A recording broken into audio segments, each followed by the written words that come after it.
ഹേ സിനിഫൈൽസ്, അപ്പോൾ എല്ലാവർക്കും എൻ്റെ ചാനലിലേക്ക് സ്വാഗതം. ഇന്ന് നമുക്ക് കുറച്ച് സിനിമ അപ്ഡേറ്റ്സ് ഉണ്ട്. അപ്പോൾ ആദ്യത്തെ അപ്ഡേറ്റ് നമ്മുടെ ദുൽഖർ 41 സിനിമയ്ക്ക് പേരിട്ടുള്ള. അപ്പോൾ ഈ സിനിമയുടെ നായികയുടെ അപ്ഡേറ്റ് വന്നിട്ടുണ്ട്. നായിക നമ്മുടെ പൂജ ഹെഡ്ജാണ്. അപ്പോൾ അതിൻ്റെ ഒരു ചെറിയൊരു അവർ വരണ സെറ്റിലേക്ക് വരണ ഒരു വീഡിയോ യൂട്യൂബിൽ അവൈലബിൾ ആണ്. അപ്പോൾ ഫസ്റ്റ് ഷെഡ്യൂൾ അങ്ങനെ സ്റ്റാർട്ട് ചെയ്തിട്ടുണ്ട്. അടുത്ത അപ്ഡേറ്റ് എന്ന് പറയുന്നത് നമ്മുടെ ജിത്തു ജോസഫും ആസിഫ് അലി കോംബോ രണ്ടാമതെത്താണ് മിറാഷ് എന്ന സിനിമയുടെ റിലീസ് ഡേറ്റ്, അതായത് സെപ്റ്റംബർ 19 തിയേറ്ററിൽ, എല്ലാ തിയേറ്ററിലും വരുന്നതായിരിക്കും. അടുത്ത അപ്ഡേറ്റ് നമ്മുടെ പാർവതി തിരുവോത്ത് ആദ്യമായിട്ട് സംവിധാനം ചെയ്യുന്ന സിനിമയാണ്. അതിൻ്റെ ഒരു അപ്ഡേറ്റ് നാളെ 11 വരണ്ട്. അടുത്തത് ഈ വർഷം മോഹൻലാലിൻ്റെ ഒരു സിനിമ ഇറങ്ങുന്നുണ്ട്, വൃഷഭ.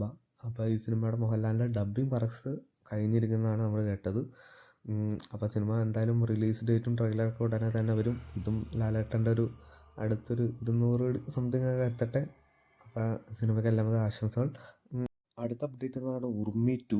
അപ്പോൾ 12 വർഷത്തിന് ശേഷം നമ്മുടെ റൈറ്റർ ശങ്കർ രാമകൃഷ്ണൻ പറഞ്ഞേക്കാണ് പുള്ളി ഉർമി 2യുടെ കഥ എഴുതി തീർന്നുണ്ട്. അത് 3ാം ഭാഗം ഉണ്ടാവുമെന്ന് പറയുന്നുണ്ട്. അപ്പോൾ ഉർമിയുടെ 2 കഥ എന്ന് വെച്ചാൽ ഉർമി നടന്നതിന് ശേഷം 100 വർഷം എന്നാണ് പുള്ളി ഒരു ഇൻ്റർവ്യൂവിൽ പറഞ്ഞേക്കുക. അപ്പോൾ സിനിമ ഇനി ഓണാവാൻ കുറച്ച്, കാരണം ഒന്നാമത്തെ തന്നെ പൃഥ്വിരാജിന് കുറേ സിനിമകളുണ്ട്, അതൊക്കെ തീർക്കണം.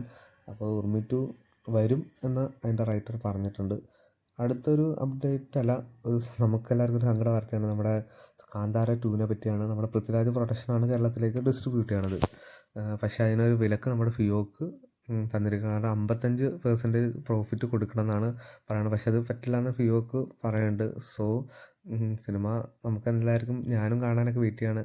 അപ്പോൾ സിനിമയുടെ ഈ വിലക്കൊന്ന് മാറണം, നമുക്ക് അതിന് വേണ്ടി വെയിറ്റ് ചെയ്യാം. അപ്പോൾ ഇതുപോലത്തെ OTT വാർത്തകൾ അപ്ഡേറ്റ്സ് അറിയാൻ വേണ്ടി ചാനൽ സബ്സ്ക്രൈബ് ചെയ്യുക, കൂടെ സപ്പോർട്ട് ചെയ്യുക.